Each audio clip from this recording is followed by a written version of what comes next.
My advice to anyone is do not over-obsess about differentiation. If you want to focus on one thing, focus on doing what you say. Ensure that you're a reliable brand that customers want to come to, and accordingly, if a customer tries your brand and they find the experience that they expect, or even you exceed their expectation, they will become a brand loyalist. They will become the loudest influencer for you at the brand.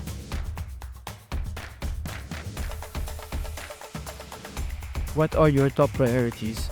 What do you want to drive the change in the organization? And as you embark on the transformation journey, you really need to understand what is the maturity of your organization. Because the last thing you want to do is push a tech product and realize that the team, the capability is not there. Looking at the data, we just iterate a bit further.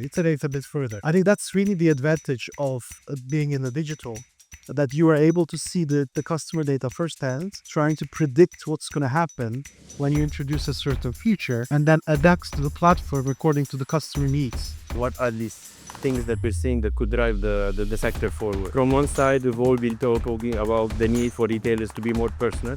Right? Personalization is a key driver for growth, and we know that in Saudi specifically, consumers, or more than 60% of consumers, expect services, products to be unique and targeted towards. There's all of the fun gimmicky stuff where you're building a lot of wrappers on top of ChatGPT, giving customers questions and trying to customize based on their answer. But I think this is where we're still learning collectively as an industry. That playbook has not been written, and I'm learning every single day from all our peers in the market. How can we use AI to unlock that additional customer experience on the digital platform? So there's a lot of evolution in loyalty program. We believe that the most successful ones today are the ones that focus on exceptional experiences versus basically reward and point systems, and people are probably tired of this, and I don't see this as a key differentiator in loyalty programs. The most successful are the ones that are really focusing on exceptional value-add experiences. People talk to me about fashion waste. People talk to me about paper waste, but nobody talks to me about digital waste.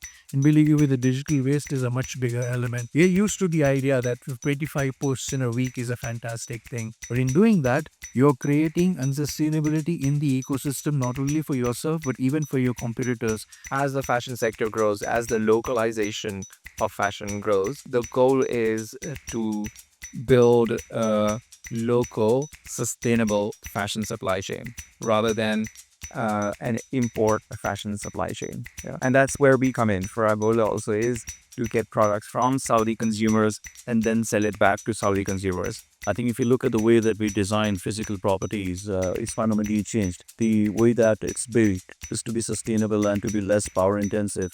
Also, there is, I think, the additional telemetry that's happening, for instance, in physical spaces and retail spaces. It has to be comfortable to the customer, but not at the cost of a lot of energy spends. Authenticity in brand, partnerships is the toughest thing to do, because when a brand approaches you, you have to constantly remind yourself that the brand's approaching me. They want me. So instead of making it about the brand, you have to make it about yourself with the brand.